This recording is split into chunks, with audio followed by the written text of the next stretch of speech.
The man was tightly gripped by tentacles emerging from the sand, their dense mass constantly devouring his body.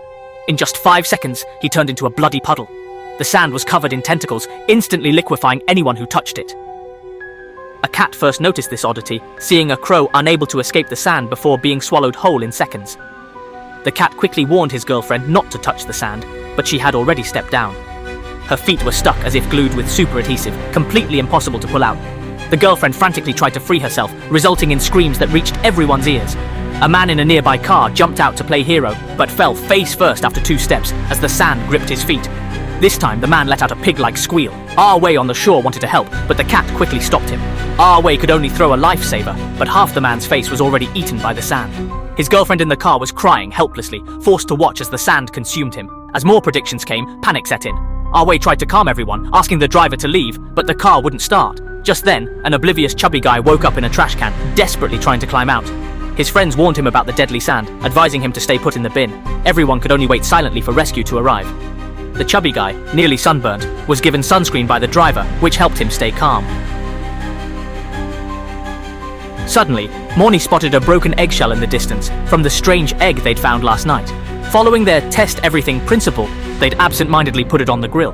It seemed the sand monster had hatched from that egg. Maoni thought the creature might still be small, so he grabbed a bag of sausages, wanted to test how far this sand monster's range extended, but lacked the strength. Even nearby thrown sausages were devoured by the sand.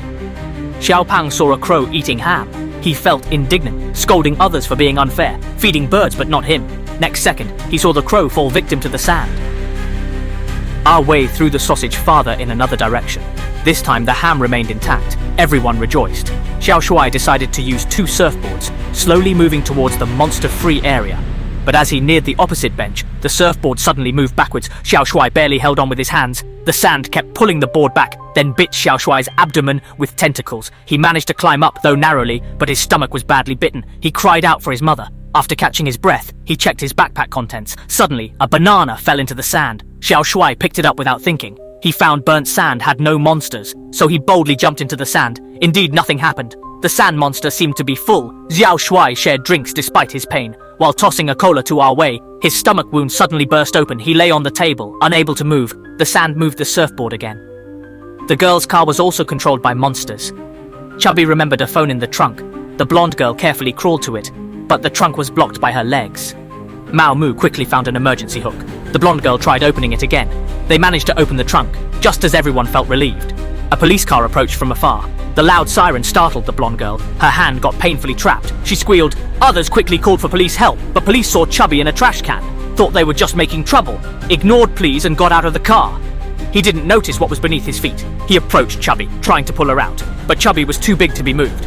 The cop then went to the blonde and brunette, asked why the brunette didn't help her. The officer remained skeptical. Maoni said 2 friends were eaten by sand.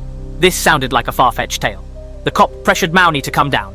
As the impatient officer reached for his gun, the cop impatiently grabbed his gun. He dropped the keys. He bent to pick them up, but his hand got stuck, unable to move. Maoni urged him to use pepper spray. The cop sprayed it around his arm, but it was already tightly bound. The next moment, the cop screamed, losing balance and sinking into the sand. Maoni picked up the spray. The cop, ignoring advice, was swallowed by the sand.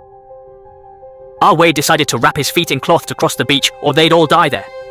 While grabbing clothes from the black girl, the fence loosened and she fell into the sand. The sand's tentacles quickly wrapped around Ah Wei, turning her into a bloody mess in seconds. Calming down, Maoni kicked down the railing, asking the black girl to place it on the car's front. She then leapt onto the car from the railing, and together with the black girl, they pulled hard, freeing the blonde girl's hand, then quickly bandaging it with cloth.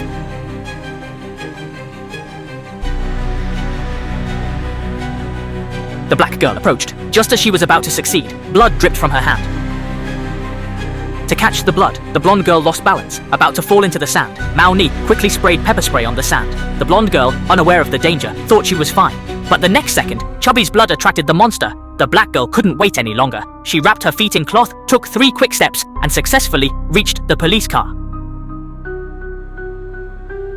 As Chubby cheered for her success, the monster began its attack. 3 thick tentacles wrapped around her, pulling her underground instantly. The monster, stronger after eating several people, could easily shake the car. The black girl was knocked unconscious, luckily falling onto the car. It wasn't until nightfall that she woke up dazed. She threw an impact body from the car roof, transferring the injured Xiao Shuai to the car. Suddenly, the monster attacked again. Maoni dodged just in time. She then jumped onto the car roof. As she reached for the gasoline, the monster's tentacle snatched it away. Maoni grabbed another gas can, pouring it around the car. Perhaps due to a purple halo, the monster couldn't attack when she lit the match. It could only let itself be burned by Maoni. Maoni quickly hid in the car, holding the door shut. After 981 seconds, all was quiet. This monster was too easy to kill. If you enjoyed my video, please like and subscribe.